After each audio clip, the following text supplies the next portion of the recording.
अब रिकॉर्डिंग लगाए। बिस्मिल्लाहिर्रहमानिर्रहीम। रब्बि इश्रह ली सदरी व यस्सिर ली अमरी वहलुल उक़दतम मिन लिसानी यफ़क़हू क़ौली। अल्लाहुम्मा अनफ़अनी बिमा अल्लमतनी व अल्लिमनी मा यनफ़अनी। अल्लाहुम्मा इन्नी अस्अलुका फ़हमन नबिय्यीन व हिफ़्ज़ल मुरसलीन अल मुक़र्रबीन। अल्लाहुम्मा ला सहलन इल्ला मा जअलतहु सहलन व अंता तजअलुल हज़न इज़ा शि'ता सहलन। रब्बि ज़िदनी इल्मा। अल्लाहुम्मा इन्नी अस्अलुका इल्मन नाफ़िअन व रिज़्क़न तय्यिबन व अमलन मुतक़ब्बला। अल्लाहुम्मा आमीन। तो अल्हम्दुलिल्लाह अल्लाह ताला ने हमें ये तौफीक दी कि हम हिम्मत दी, ताकत दी और सलाहियत दी कि हम यहाँ तक पहुंच गए। और आई थिंक अब हम टुवर्ड्स 1/3 की तरफ बढ़ जा रहे हैं। ठीक है, बीच में हमने एक OSPF3 IPv6 से रिलेटेड था, वो चैप्टर छोड़ा हुआ है। ठीक है, और इस तरह हमने चैप्टर 16 जानबूझ के मैंने अभी छोड़ा था क्योंकि मैं उसकी कंटिन्यूटी करूंगा SD-WAN के साथ। ठीक है, तो क्योंकि मैं हर वीडियो यूट्यूब पे अपलोड करता हूँ तो वो बुक के चैप्टर के हिसाब से। ठीक है, तो मैं एक डमी छोटी सी अपलोड कर दूंगा उसके उस चैप्टर के लिए, ताकि वो प्लेस होल्डर हो जाएगी और आज की फिर हम इंशाल्लाह कर देंगे। यहाँ से हमारा एक वायरलेस का सेक्शन है जो CCNP के पॉइंट ऑफ व्यू से, इवन CCNA के पॉइंट ऑफ व्यू से बहुत इंपॉर्टेंट है। ठीक है, क्योंकि वायरलेस के सेक्शन में सिर्फ वायरलेस नहीं है और भी ये नई जो चीजें सॉफ्टवेयर डिफाइंड के नाम से ला रहे हैं, वायरलेस लैन कंट्रोल रखे WLC, उस पराय में ये चैप्टर समझना बहुत जरूरी है। ठीक है, तो इंशाल्लाह हमारे 5 चैप्टर हैं। आज हम जितना कर सकेंगे कर लेंगे और इंशाल्लाह हो जाएगा, तो इतना मुश्किल नहीं है। सिर्फ एक इंट्रोडक्शन है और फिर WLC का आर्किटेक्चर है। तो मेरा आज का मेरा टॉपिक है कि मैं 2 चैप्टर ये खत्म करूं। ऑफ कोर्स अगर आप लोगों को लगा कि नहीं इस पे और डिटेल में जाना चाहिए तो हम चले जाएंगे, लेकिन आई डोंट थिंक कम जरूरत है। इंशाल्लाह तो जुम्मे तक जी वो ज्वाइन कर रहा है। हाँ, बड़े भाई ज्वाइन कर रहे हैं। ओ भाई कल आप तो आपके इंशाल्लाह मेरा ख्याल है जुम्मे तक हमारा वायरलेस हम कंक्लूड कर लेंगे, इस फ्राइडे तक इंशाल्लाह। आज तो संडे है ना, फिर अभी ट्यूसडे आना है, तो जो फ्राइडे पूरा तो वायरलेस पे नहीं जाएगा, लेकिन हो सकता है वायरलेस और मैं दूसरा वो कर लूँ। ठीक है, तो इंशाल्लाह ये हमारा कंक्लूजन जाएगा और हम बहुत बेहतर जगह पे आ जाएंगे इंशाल्लाह वहां पे। ठीक है, अस्सलाम वालेकुम नवी साहब, कैसे मिजाज? वालेकुम भाई, क्या हाल है? अल्हम्दुलिल्लाह। सर आप बताएं, आप कहाँ गायब हैं? यार वो AWS का ट्रेनिंग कोर्स था last week, training course plus वो वर्चुअल हायरिंग कोर्स कुछ इस तरह का था, तो वो कर रहा था। सर वो गलत बात है, हम तो देखें हर चीज लिख के YouTube पे शेयर करते हैं, मटेरियल कहाँ है जो आपने किया है, हमें तो वो दो ना है जस्ट। यस भाई यस, नहीं भाई, वो उनकी उसके ऊपर था, उन्होंने मुझसे भी नहीं कुछ कराया, उन्होंने उनकी एक वेबसाइट थी, उसको उन्होंने कुछ वो हैश दिया हुआ था, उस पर आप क्लिक करके उनकी वेबसाइट पे जाके और वहीं से ही वो सारी टास्क उनको करनी थी। भाई ये तो बात गलत है ना इजाज भाई, हम प्रोटेस्ट करेंगे भाई। हेलमेट हो गया, हेलमेट हो गया, मैं बता रहा हूँ। नहीं, ऐसा नहीं है, मुझे जो भी चीज मिलती है वो मैं उसको डेफिनेटली करवाता है, लेकिन ये इन्होंने 3 दिन का कोर्स था क्यूबरनेटीज का। 2 दिन मतलब उन्होंने पढ़ाए थे ऑनलाइन, उसकी वो दी कोर्स, और तीसरे दिन उन्होंने चैलेंज दिया था जो कि उस कोर्स से रिलेटेड था। तो क्यूबरनेटिस एडमिनिस्ट्रेटर था या डेवलपर था? वो डेवलपर के पॉइंट ऑफ व्यू से था, क्योंकि डिप्लॉय करना था आपको, टीटीआर आर्किटेक्चर डिप्लॉय करना था क्यूबरनेटीज और डॉकर के थ्रू। तो जैसे लोड बैलेंसर वगैरह बनाना है और वो वेब सर्वर और डेटाबेस, ये सारी चीजें बनानी थी बेसिकली। तो उसके बाद जब आपने वो बना लेंगी तो आपने जो कोड डिजाइन किया था जिसके थ्रू आपने डिप्लॉय किया है, वो आपने अपने CV और नेम वगैरह के साथ जो है उनको क्लास के बाद फिर सेंड करना था। ओके। तो उसमें उन्होंने सिखाया तो था, मैं तो खैर बिल्कुल 0 मीटर था क्यूबरनेटीज में, तो मुझे तो इतनी नॉलेज नहीं थी, लेकिन फिर भी मेरा अल्लाह का शुक्र है टास्क वगैरह हो गई थी कंप्लीट। लेकिन उसमें ये कि जो कोर्स की जो चैलेंज जो उन्होंने जो दिया था, वो एक्सपेक्ट ये था कि आपको पहले से काफ़ी अच्छी नॉलेज हो उसके बारे में। वो तुमने शायद उसके बारे में पढ़ा ही होगा, वो ब्लू ग्रीन डिप्लॉयमेंट जो चीज़ होती है। यस। तो वो चैलेंज था बेसिकली कि अपडेट्स आप रोल आउट करें। अगर आप फॉर एग्जांपल amazon.co.uk पे कोई कस्टमर आता है और वो वेयर हाउस लिखता है तो वो पूरे टोटली अलग इन्वायरमेंट के ऊपर चले जाए डायरेक्ट होके, और अगर वो नॉर्मल पे जाए तो वो उसको नॉर्मल अलग वेबसाइट खुल जाए, यानी कि 2 पैरेलल इंफ्रास्ट्रक्चर चल रहे हो। यस तो नॉर्मल केस में तो आपके लिए एक चीज़ ईज़ी है डिप्लॉय करना, लेकिन थ्रू कुबरनेटिस वो चीज़ डिप्लॉय करनी थी। और वो जो था मैंने उसके कुछ स्क्रीनशॉट वगैरह लेने की कोशिश की है, लेकिन वो ऐसा आ नहीं पाया, वैसे दिखाऊँगा मैं क्या चीज़ है। तो वो कमांड्स वगैरह दी थी उन्होंने, चीट शीट दी थी कि आप उसके थ्रू कर लें, और उन्होंने लिंक दिए थे उसके कुबरनेटिस के अपनी डॉक्यूमेंटेशन के कि आप यहाँ से जाके रेफरेंसेस वगैरह ले सकते हैं। तो 2 दिन का बेसिकली उन्होंने पढ़ाया एबीसी और पूछा उन्होंने पूरी किताब का, ऐसा मतलब चैलेंज था वो। ऐसे ही करते हैं भाई, 3 दिन में ये होता है। 8 दिन में सीसीएनपी होता है। हाँ 3 दिन में तो वो सीसीएनपी भी करवा देते हैं। एग्जैक्टली तो मुझे उससे खैर मुझे नहीं पता था ये मतलब किस चीज का वो है, मेरे पास लिंक्डइन के ऊपर मैसेज आया था, पता चला बाद में कि वो कोई आयरलैंड के अंदर उनका कोई सपोर्ट सेंटर वगैरह है, वहाँ के लिए हायर कर रहे हैं। तो मैंने कहा फिर साले पहले ही बता देते। खैर चलो कोर्स अटेंड किया, काफी इंफॉर्मेटिव था, कुबरनेटिस के बारे में पता चला कि क्या चीज है। अच्छा चलो गुड, मजेदार था, इंटरेस्टिंग। बेहतरीन सर। हम अभी उस एडवांस लेवल पे तो नहीं है, हम तो सीसीएनपी के टियर पे चल रहे हैं।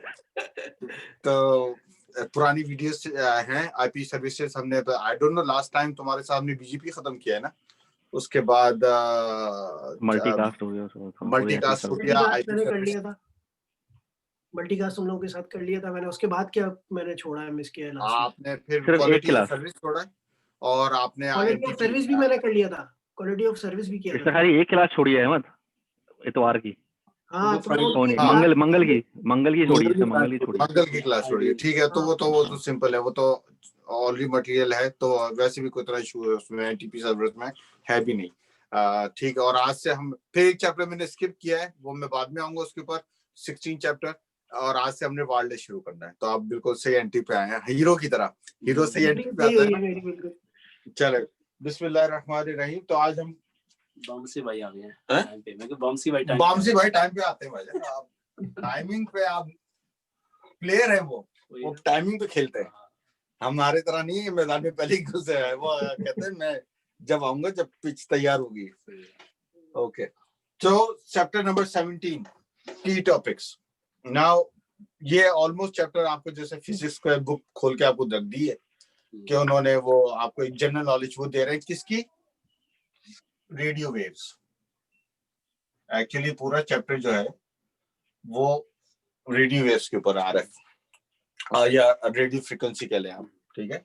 इसके ऊपर इन्होंने वो दिए, लेकिन तो थोड़ा हमें कॉन्सेप्ट समझने की जरूरत है, क्योंकि कुछ चीजें हम डेली अपनी लाइफ में अब बोलते हैं। हम कहते हैं कि यार हमारा वायरलेस लैन की ये पावर होनी चाहिए, ये रेंज होनी चाहिए, 2.4 की फ्रीक्वेंसी है, 5 की फ्रीक्वेंसी, तो उसको समझने के लिए थोड़ा सा कॉन्टेक्स्ट समझना है, ठीक है। तो ये थोड़ा की टॉपिक्स है।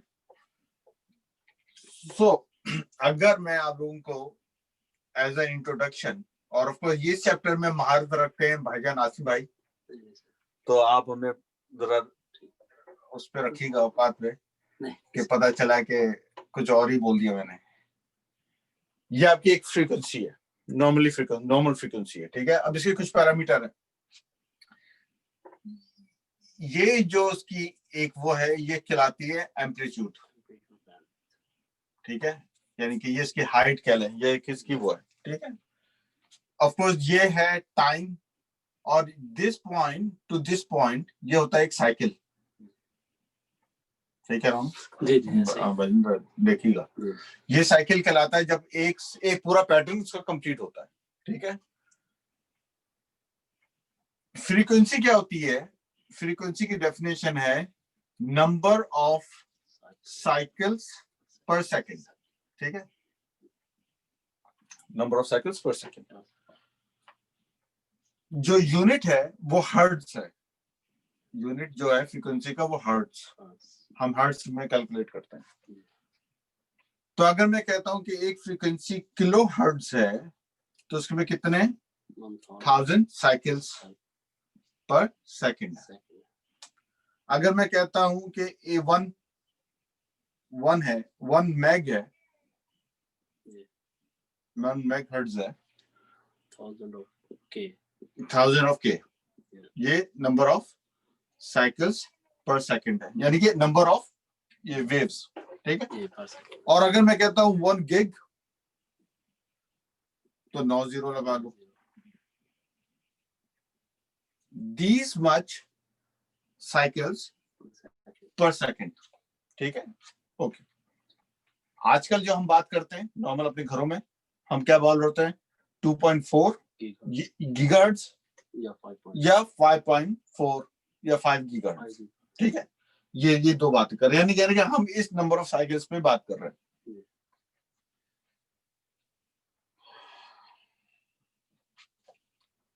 मुझे इन कर दिया।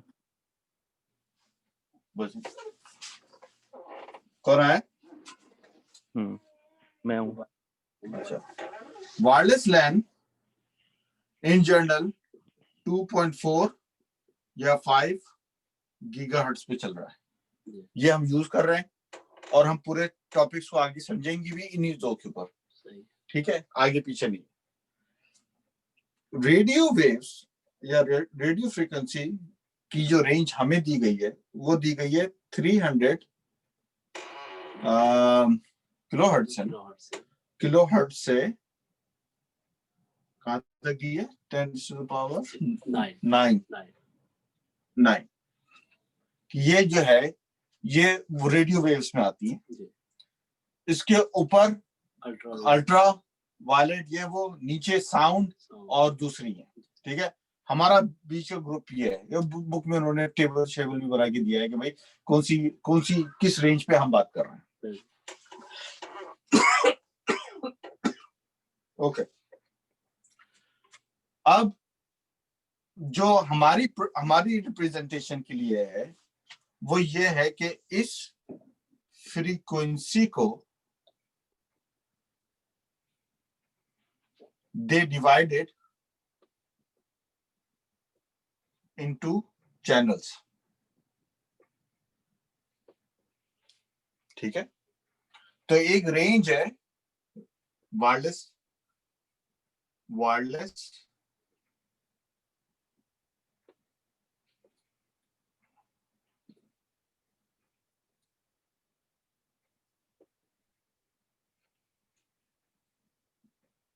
2.4 गिग हर्ट्ज की जो शुरू होती है 2.412 से और जाती है 2.484, ये रेंज है। चैनल भी हम कह सकते हैं, इसे हम चैनल भी कह सकते हैं।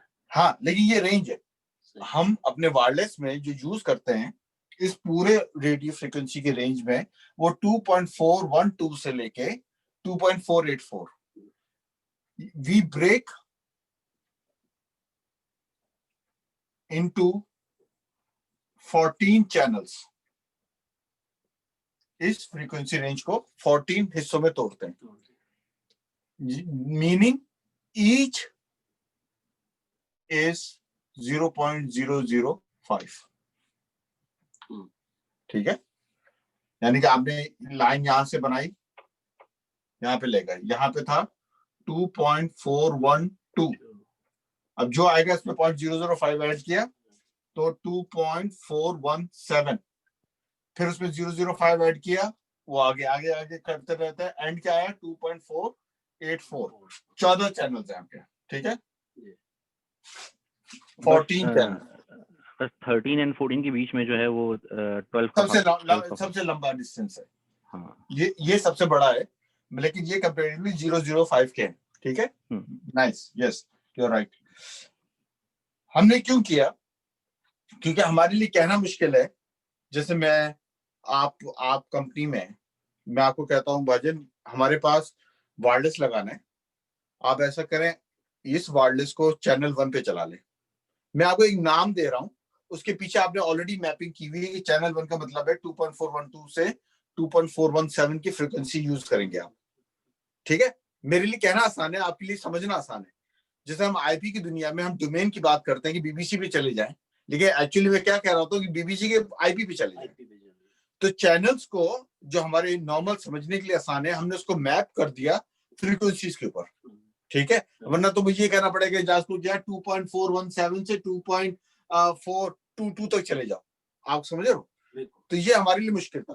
तो आपने एक रेंज ली, उसको 14 में डिवाइड किया, ऑलमोस्ट हर हिस्सा 005 का है एक्सेप्ट फॉर द लास्ट, और ये चैनल्स हो गए 1 2 3 4 ऑल द वे 14 चैनल्स। अब जब आप अपने एनवायरनमेंट में वायरलेस डिप्लॉय कर रहे हैं, तो आपने एक वायरलेस लिया, एक वायरलेस लिया, एक वायरलेस लिया, ठीक है? आपके घर में 3 वायरलेस लगे हुए, राउटर्स लगे हुए, एक एक्सेस पॉइंट। आपने कहा कि यार इसको मैं चैनल 1 चलाऊंगा, इसको मैं चैनल 2 चलाऊंगा, इसको मैं चैनल 3 चलाऊंगा, ठीक है? क्यों आप एक क्यों नहीं चलाएंगे? आपने ये क्यों नहीं कहा कि मैं सबको चैनल 1 पे चलाऊंगा? क्यों नहीं कहा आपने ये? अलग-अलग उसके वो होंगे नहीं, रेंज कैसे बढ़ जाएगी? चैनल 1 में रेंज कुछ होगी, चैनल 2 में रेंज कुछ होगी। अबे कोलाइड करता है ना ओवरलैप ना हो, जो सिग्नल्स हैं ओवरलैप करेंगे ना सिग्नल। ओवरलैप से एक्सेस आपकी कम हो जाती है, ओवरलैप से आपकी इंटरफेरेंस बढ़ जाती है। बढ़ जाती है। ओवरलैप से अगर इसका डायमीटर ये है चैनल 1 का, ठीक है, और इसका ये है, और इसका ये है, ठीक है, समझे? ये 3 अपने बबल चला रहे हैं ना। आपका डिवाइस अभी यहाँ लगा हुआ है, आप यहाँ पे हैं, आप इस SSID जो भी नेटवर्क होगा उसके चैनल 2 पे हैं। अगर मैं सबको 1 कर दूं, रेंज कम हो जाएगी। रेंज क्यों कम हो जाएगी? क्योंकि ये दूसरे को काटेंगी। बेसिकली आपको नहीं पता होगा कि आप इस वायरलेस पे खड़े हुए हैं या इस वायरलेस पे खड़े हुए हैं, या आप यहां पर हैं, आपको नहीं पता अभी। तो लॉजिकली अगर आप सोचा जाए, जैसे मैश सिस्टम होता है, आप जिस बेस स्टेशन के करीब होते हैं उसकी चैनल से आप ले रहे होते हैं। जब आप एक जगह से दूसरी जगह जाते हैं तो जहां पे स्ट्रॉन्गेस्ट सिग्नल आता है आप वहां पे स्विच कर जाते हैं, क्योंकि उसका चैनल डिफरेंट होता है। लेकिन अगर आपका चैनल सेम रहे तो आप स्विच नहीं करते। फिर समझोगे? तो आपके पास 14 चैनल्स हैं। आपने हर एक्सेस पॉइंट को किसी भी कंपनी में आप लगाते हैं तो आप कहते हैं कि ओवरलैपिंग ना हो, मतलब ऐसे हो, ताकि जो ये सिग्नल्स है इनका इंटरफेरेंस दूसरी फ्रीक्वेंसी के साथ ना हो, ठीक है? सब channel 1 2 3 4 5 6 and so on so fourth, ये आपकी टोपोलॉजी है। लेकिन प्रॉब्लम क्या है? प्रॉब्लम ये है कि अगर हम देखिए, ये तो बहुत आइडियल सिनेरियो है कि इसके अंदर आपकी वो सिग्नल्स ओवरलैप नहीं हो, ऐसा इन रियल लाइफ में ये आइडियल सिनेरियो है, ये आइडियल सिनेरियो है। क्यों? क्योंकि होता क्या है, जो सिग्नल होता है, जो सिग्नल है उसका एक पावर है, एक सिग्नल का पावर है। वो पावर ऐसे होता है कि आपके ये फ्रीक्वेंसी आई, ठीक है, ये सेंटर है, फ्रीक्वेंसी का सेंटर है। बिल्कुल होना क्या चाहिए था कि ये चीज चैनल यहां पे आनी चाहिए थी, ये फ्रीक्वेंसी यहां पे आनी चाहिए थी, यानी कि चैनल 2 की फ्रीक्वेंसी यहां पे, चैनल 3 की फ्रीक्वेंसी यहां पे। लेकिन ऐसा होता नहीं है। होता एक्चुअली क्या है कि आपका जो चैनल है, जो चैनल 1 की फ्रीक्वेंसी वो होती शुरू यहां से, वो यहाँ पे खत्म होती है, फिर वो यहां से शुरू होके वो यहाँ पे खत्म होती है, यानी कि 2 फ्रीक्वेंसी एक दूसरी जगह पे लेती हैं। तो रिगार्डलेस आप अपना बेस स्टेशन भले एक एक्सेस पॉइंट चैनल 1 पे चलाएं, उसका ये डोमेन है, और दूसरा आप चलाएं एक्सेस पॉइंट चैनल 2 पे, ये फिर भी ओवरलैप करेंगे एक दूसरे को। ये जो एरिया है ये सिग्नल बढ़ाता नहीं है, ये सिग्नल घटाता है। ये कॉन्सेप्ट ध्यान में रखें। ये नहीं कि ये आपको बेस्ट रीजन है कि आपको दोनों तरह का मिल रहा है, नहीं, ये आपको वीक है क्योंकि आपकी इंटरफेरेंस सबसे ज्यादा है इस एरिया में, क्योंकि 2 फ्रीक्वेंसीज आपस में कॉम्पीट कर रही है इस जगह पे, दोनों डिफरेंट फ्रीक्वेंसी आपस में मैच हो रही है। यस।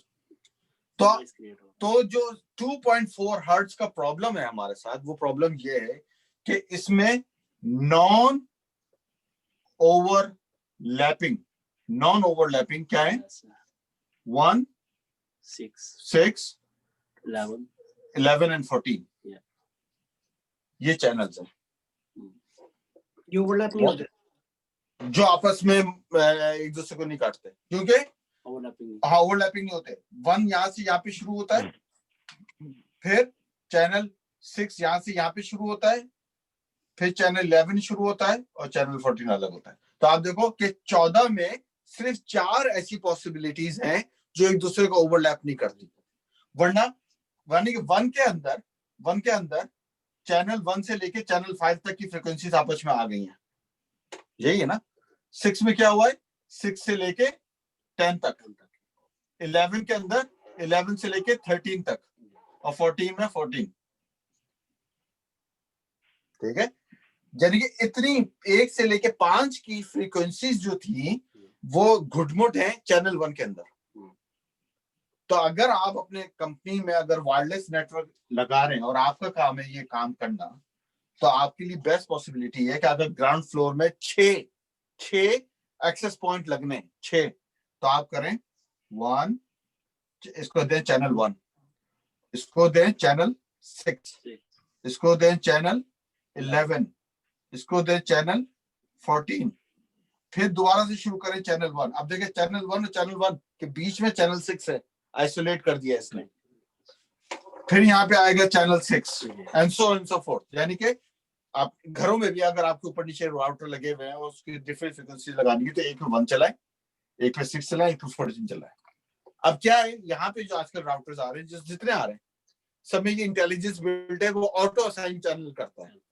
अब वो जमाना चला कि जमाने में जब मैं टीडी में काम करता था तो उसमें जो राउटर आप स्पेसिफाई करते थे, नेट गेट का था, लेकिन अब ऑटो असाइन का था। हाँ, अब ऑटो असाइन, वो खुद देखता है, वो चेक करता है, वो स्विच कर लेता है कि नहीं मेरे लिए बेस्ट ये है कि मैं नॉन ओवरलैपिंग एनवायरनमेंट में रहूं। अगर किसी ने 1 एडवाइस किया हुआ उसके करीब में, तो वो 6 पे चला जाएगा और चेंज करता रहेगा। मतलब ये स्टैटिक वैल्यूज नहीं रही। ठीक है यार, चक्कर है क्या? वो ये पूछना है जी सर कि जैसे जब हम लोग यहाँ लगा रहे थे, ये वायरलेस एक्सेस पॉइंट्स लगा रहे थे हम लोग अपने फ्लोर पे, तो जो वायरलेस एक्सेस पॉइंट का जो वो कॉर्पोरेट वायरलेस है बीबीसी की बिल्डिंग के अंदर, वो एक ऑलरेडी थर्ड पार्टी कंपनी है एटॉस, उसके अंडर मैनेजमेंट है। तो हमें अपने जो है वो एक्सेस पॉइंट्स भी लगाने थे, जो कि अपने डेवलपर्स वगैरह के लिए लगाने थे कि वो उससे कनेक्ट हो सके अपने लैपटॉप पे। तो उन्होंने हमको कहा था कि भाई आप एक चैनल यूज कर ले जिसके ऊपर आप जो है ना सारे कॉन्फ़िगर कर ले एक्सेस पॉइंट। चैनल 11 उन्होंने कहा कि आप उसके ऊपर कर ले। तो हमें तो सारे के सारे एक्सेस पॉइंट जो है 11 के ऊपर करने पड़ गए थे कि भाई यही चैनल यूज कर सकते हैं अब हम। अब उसकी वजह से होता ये था कि हाँ, हमारे जो वो थे एक्सेस पॉइंट, आप उसके सिग्नल्स आपस में ओवरलैप होते थे, इंटरफेरेंस बढ़ जाती थी। ठीक है, इंटरफेरेंस बढ़ती थी, सिग्नल वीक हो जाते थे, लोग कंप्लेन कर रहे होते थे कि मेरा इंटरनेट जो है वो डिस्कनेक्ट हो रहा है, या उसके सिग्नल वीक है, या स्लो है इंटरनेट की स्पीड, ये सारे चक्कर। या मैं अपना लेके मोबाइल अपना लैपटॉप लेके दूसरी डेस्क के ऊपर जाता हूँ तो वहाँ पे जो है वो स्लो हो जाता है या कनेक्शन नहीं आ रहा, मतलब ये चक्कर हो रहा था। वहाँ पे तो हमारे पास ये पॉसिबिलिटी ही नहीं थी कि हम दूसरे चैनल यूज कर सकें। ऐसे सिनेरियो के अंदर फिर क्या करे बंदा? फिर ऐसे सिनेरियो में आप चाहे 2.4 को डिच करके 5 पे चले जाए। मसला एक और भी था।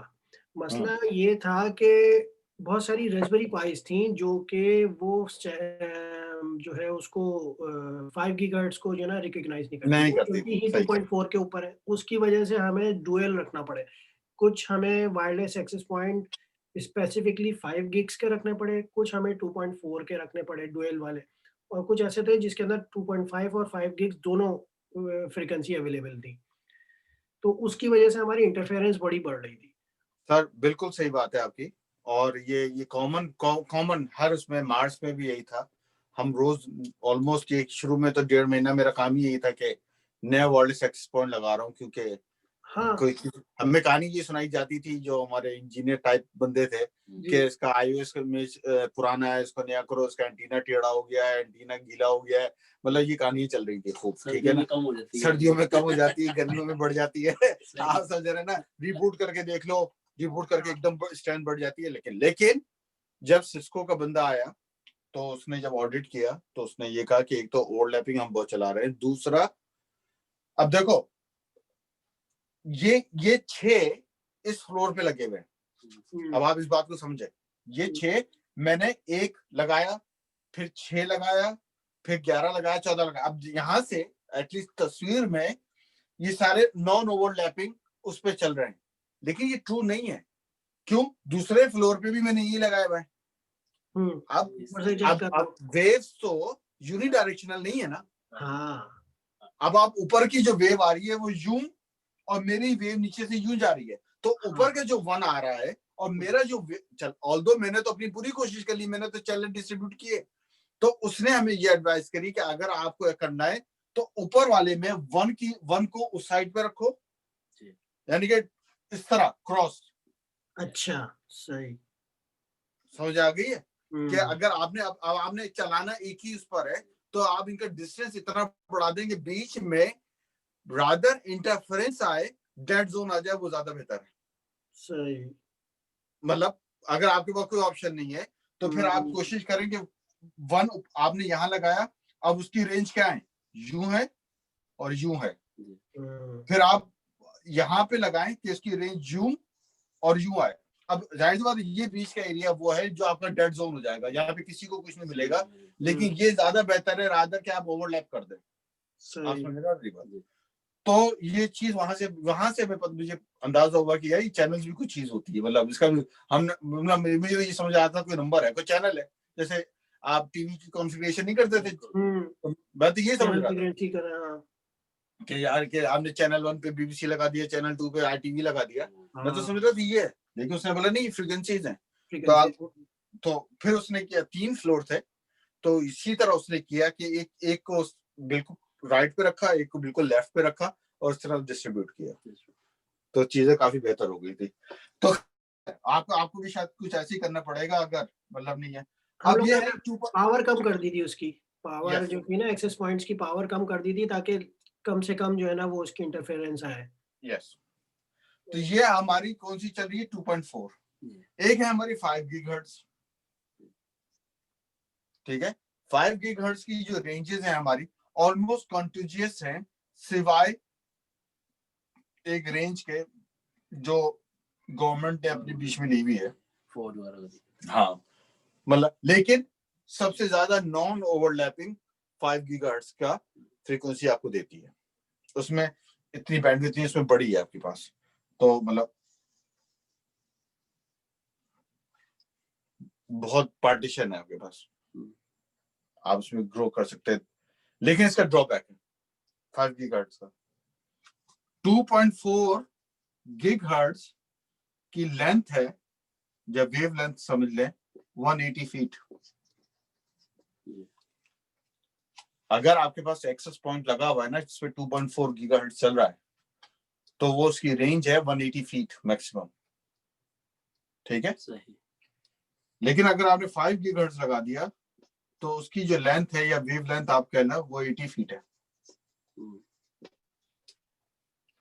तो 5 हर्ट्ज स्ट्रॉन्ग है, लेकिन कम इनमें से एक एम्पलीट्यूड मॉड्यूलेशन है और एक फ्रीक्वेंसी मॉड्यूलेशन है। यस, एक फ्रीक्वेंसी चेंज करता है और एक एम्पलीट्यूड चेंज करता है। तो ऐसे इनका मॉड्यूलेशन भी पढ़ेंगे, मॉड्यूलेशन 2 तरीके के हैं इसमें कर रहे हैं। यस, तो 5 गीगाहर्ट्ज जो है वो आपको डिस्टेंस कम देता है, लेकिन करीब में कंसंट्रेशन ज्यादा देता है।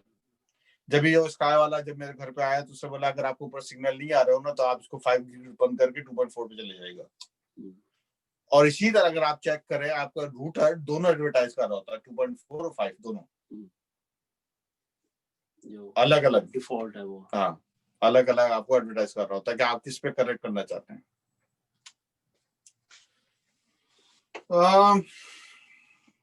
अब आ जाओ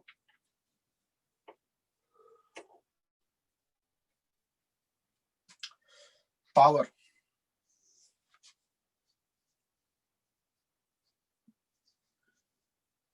dB equals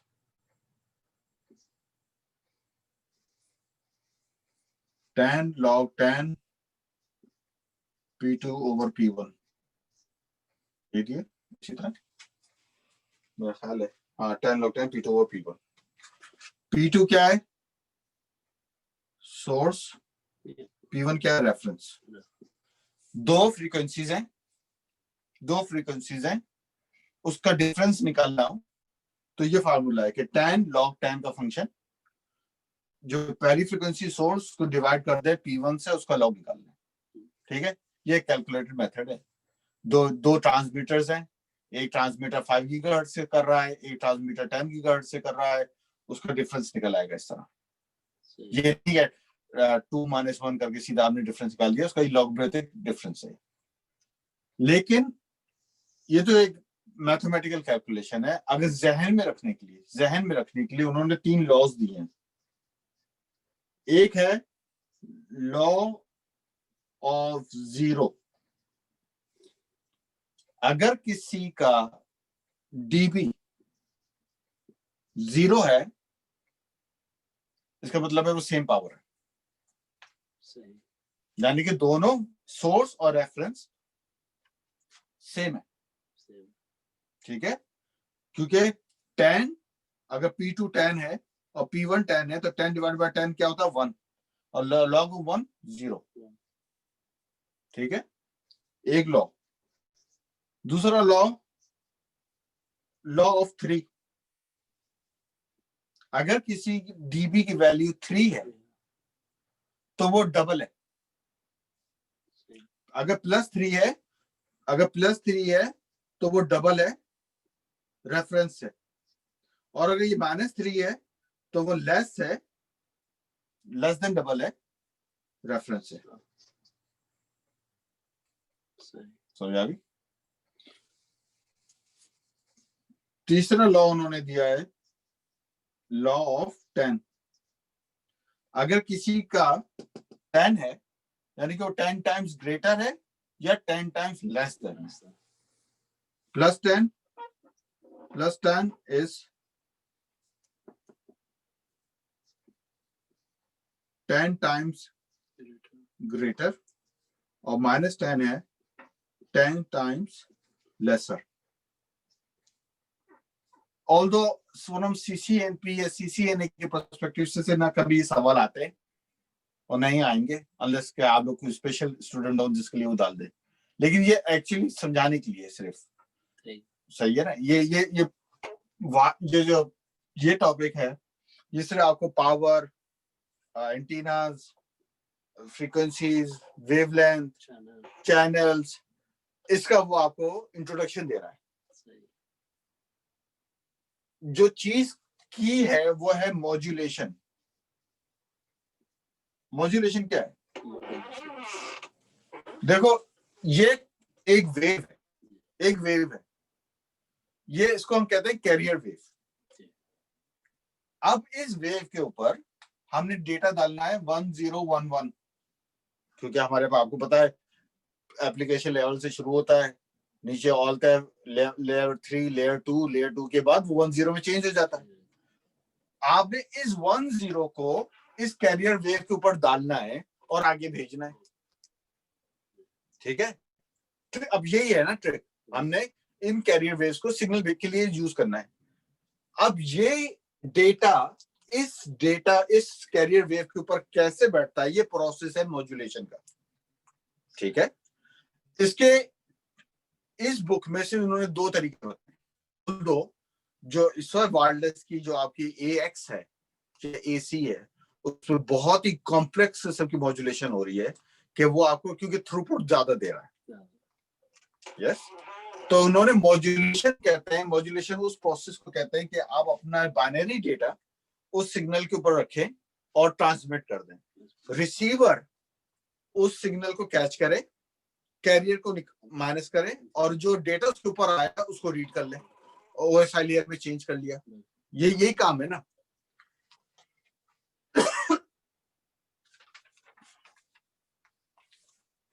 तो एक दिया इन्होंने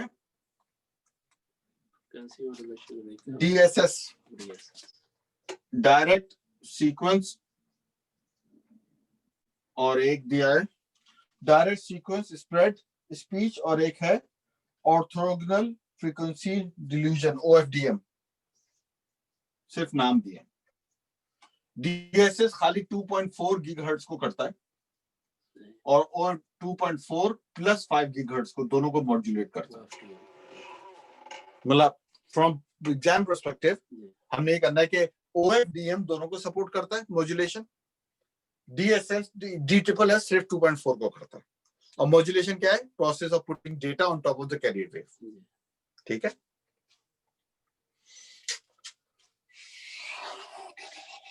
ओके। वैसे जितनी कम्युनिकेशन होती है सारी ऐसे ही मॉड्यूलेशन की होती है, मॉड्यूलेशन पे होती है सारी, सब कुछ मॉड्यूलेशन पे है। एक चीज, okay,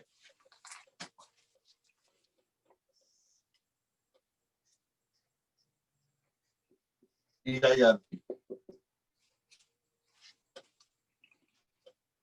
effective isotropic radiated power. ठीक है, वो ये कहते हैं कि एक ट्रांसमीटर है TX, ट्रांसमीटर है, ट्रांसमिट कर रहा है, वो एक केबल से कनेक्टेड है एक एंटीना के साथ, और ये एंटीना ब्रॉडकास्ट कर रहा है, एक सिग्नल ब्रॉडकास्ट कर रहा है। जो पावर इसका है ट्रांसमीटर, जरूरी नहीं कि वही पावर से एंटीना भी ट्रांसमिट कर रहा हो। क्यों? क्योंकि कुछ लॉस है, सिग्नल लॉस है। लॉस किस पे डिपेंडेंट है? Power of the transmitter, length of the cable, quality of the cable and the type of the antenna. Yes, ये चीजें बताती हैं कि कितना आपका डेटा लॉस हो गया बिटवीन जो उसने ट्रांसमिट किया था और जो इसने ट्रांसमिट किया। तो ये जो TX है, जो कि I है, आइडियल है या रियल है, R कह लें, और ये TXT जो है ट्रांसमिटेड है, तो TXR is always greater than TXT। जो ट्रांसमिट होता है वो कम होता है कंपेयर टू जो पीछे से आया था, क्योंकि बीच में आपका लॉस हुआ है। जितना भी अभी आपने देखा है, सबसे बड़ा फैक्टर लॉस का है स्पेस। जितनी स्पेस बढ़ेगी उतना लॉस बढ़ता है। क्यों? क्योंकि आपकी जो फ्रीक्वेंसी है वो यूनिडायरेक्शनल नहीं है, वो बीम नहीं है, लेजर बीम नहीं है, बीम इधर उधर नहीं जाती, बीम बिल्कुल स्ट्रेट पॉइंट। ये वेव जैसे रिपल इफेक्ट है, जितना दूर जाएगी उतनी स्ट्रेंथ इसकी कम हो जाएगी। तो जितना स्पेस बढ़ जाएगा एक ट्रांसमीटर से दूसरे रिसीवर के दरमियान, उतना आपका लॉस बढ़ जाएगा। और ये मतलब ये तो हम नजर आता है, जितना मैं लैपटॉप दूर ले जाऊंगा अपने उससे, उतना मैं दूर चला जाता हूँ, सिग्नल आपकी कम हो जाती है। तो क्या जो की है वो ये है कि स्पेस आपका लॉस का सबसे बड़ा फैक्टर है। अब आ जाए एक वायरलेस 802.11, ये आपका स्टैंडर्ड है। अब आया है इसमें A, B, G, N, AC, AX। Ijaz भाई, क्या क्या है? 802.11B, 802.11G, 802.11N, और AC और AX भी है। बीच में कोई और भी है क्या?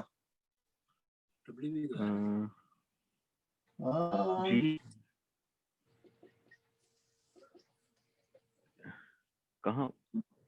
स्टैंडर्ड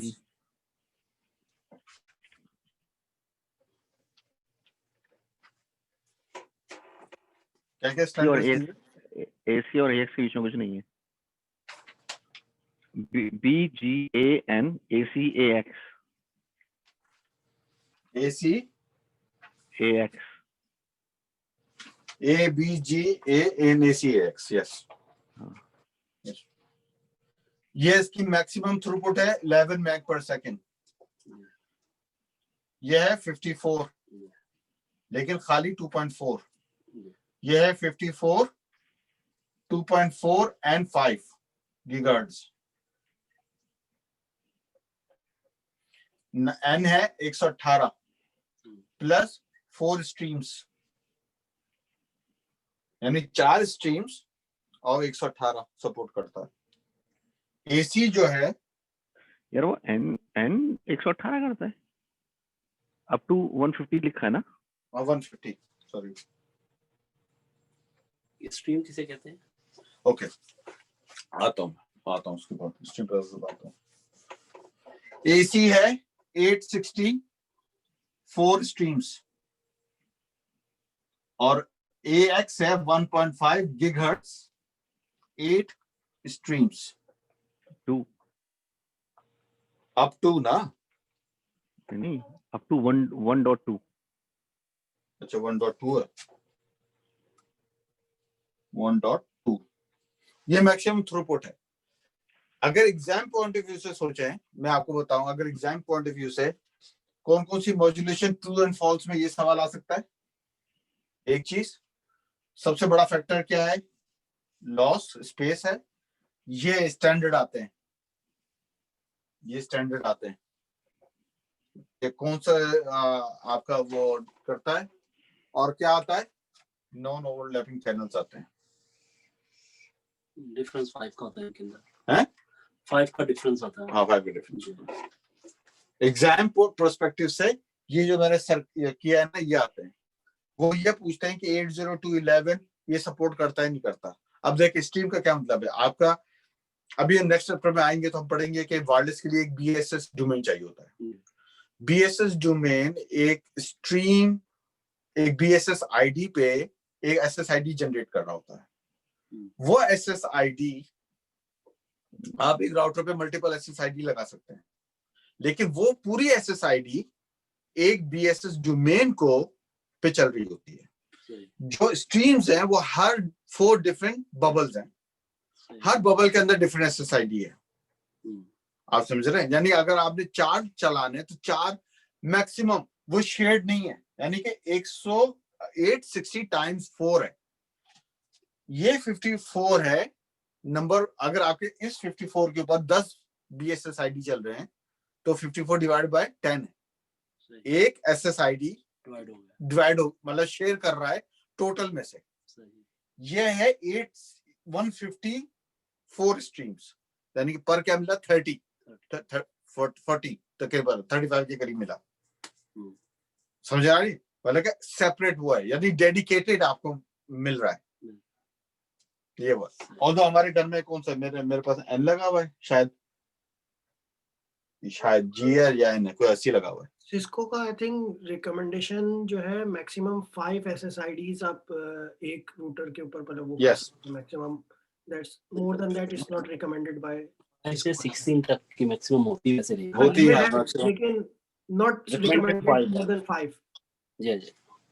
अच्छा, तो इंटरफेरेंस वो फिर बढ़ जाती है उसकी वजह से। 5 SSID। हाँ 5 SSID।